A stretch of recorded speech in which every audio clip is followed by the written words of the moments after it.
Hello, everybody. Welcome back to the Brief Life Lessons YouTube channel. As always, my aim is to provide you a life lesson or insight that can help you make a positive change in your own life, or maybe change your perspective on something in as little time as possible in order that I'm not wasting your time. So, today's topic, I want to talk about being average, what that looks like in America through the lens of finances and health, and why we should strive for more. So I'll start off to talk about finances. I've kind of got 3 points here that I want to discuss and talk through. So the average debt in America is $93,000 per person. I'm not one of those proponents to say all debt is bad debt. I think if you can secure low interest debt where you can make more money either through a savings account or in the market, I think that's a good opportunity to maybe make money in the long run. But I also think there's a lot of unwise debt. I think a lot of people purchase too much house. It's maybe too big for them or their family. And especially high interest credit card debt is killing Americans. When you're looking at interest rates of 15% up to 25%, sometimes even higher for a credit card, that's really going to set you back in the long run. And so that $93,000 debt figure is, a little bit scary to me. Average salary in the USA, $52,000. So when you look at that ratioed against debt, about 1.75 times their salary to debt. So we're in debt for 1.75 years worth of work, and obviously we can't pay it all off that aggressively. There's a minimum threshold of expenses we need to meet to survive with housing, transportation, food, and shelter. So you're maybe looking at 3, maybe 4 years of moderately aggressive debt pay down to get that all paid off at that average salary level. And I wanted to look at median net worth because I think average net worth is skewed a little bit high with some of today's highest net worth individuals in America. I think the median net worth gives a more accurate picture of what's actually going on for the regular person. So that's coming in at $122,000. So that's about 2.5 times the average salary. And I did look up the average 401k balance for Americans. That was coming in at about $130,000. So you look at that, it's about 2.5 times the average salary, 401k balance, net worth, both coming in at under $150,000. 2.5 to 3 times your income is what people have saved today.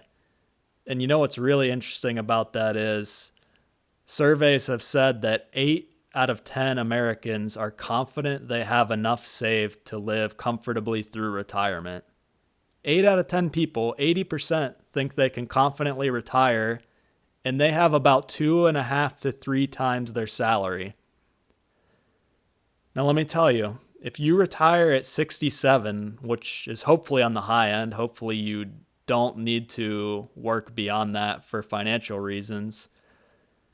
If you want to retire at 67 and you have 2.5 to 3 times your average salary saved, that means that about 70, maybe 71 years old, you are going to run out of money. You're going to have to work. You're not going to be able to retire.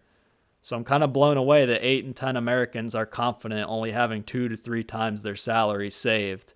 So especially when you look at that debt cloud too of 93 grand, people need to really take a stern look at their finances and stop trying to be what everyone else is. The next topic I want to move into is health. So I have the average U.S. life expectancy of 79 years old here.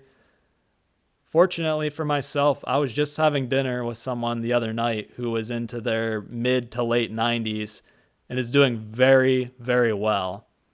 I want to strive to be like him. I don't want to be like the 79-year-old that is gone. I would love to live a well-being, healthy life into my mid to late 90s and maybe even beyond. So what am I doing to kind of work at that? These are just questions you should be asking. Always be in that questioning mindset. And we'll look at the population to be diagnosed with cancer. Roughly 40% of Americans will get cancer at some point in their lifetime, according to today's statistics. and that rate is expected to rise with time.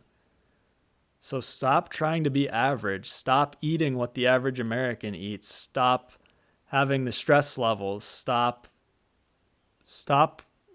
eating the fast food. Stop surrounding yourself with the things that raise cancer rates. I'm not saying we can stop cancer, but there are certain things that raise your risk of cancer that's common amongst many Americans' habits. And there are other things that we know can decrease your risk of cancer and put you in a better overall health state. And yet those things are not being practiced as often in the average American household or within the average American individual's life. Strive for those things. Another thing I want to look at, adult obesity. I just want to look at the prevalence was 42%. That's up from 30.5% from 99 to 2000. So, that's increased by what there? About 10%, a little over 10%. And that's a fast increasing rate for something that causes really exorbitantly high health bills and lots of medical complications. And during the same time, the prevalence of severe obesity practically doubled from 4.7 to 9.2%. These complications, they not only make your life harder, they increase your medical bills, and your overall quality of life will not be as high.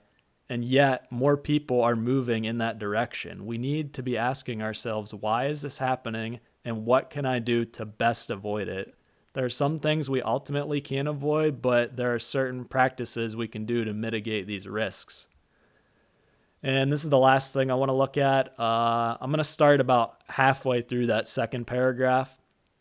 30 years ago, a majority of men reported having at least 6 close friends. Today, that number has been cut in half. Slightly more than 1 in 4 men have 6 or more close friends today. So that's a discouraging trend. And this is really discouraging to me personally. 15% of men have no close friendships at all, a 5-fold increase since 1990. In 1990, that number was 3% of men. Now it's 15% of men have no close friendships at all. We see women have witnessed a friendship decline too, but it's been far less pronounced. In 1990, roughly 4 in 10 women said they had 6 or more close friends, compared to 24% today. 10% of women report having no close friends. So this is really discouraging to me overall, just the trends, the direction, and the velocity with which these trends are moving. We need to be surrounding ourselves with good people that can help us to make better decisions with regards to finances and health, that have our best interest in mind. I'll drop a card in the video. I made a video called Who's in Your Group? And I think that's a really important tie-in here. Surrounding yourself with good individuals, with true friends that have your best interest in mind, I think that will ultimately help you to stay away from and stay out of these categories, which I would say are really dangerous places to be, and they're really average places to be. Move beyond it, strive for more, be great. If you enjoyed this video, hit that like button, leave a comment, let me know your thoughts, and as always, subscribe and hit the bell notification icon if you'd be interested in more content like this. Thanks a lot, guys. I hope this encourages a change in your perspective and mindset, and I hope you have a blessed day. Thank you.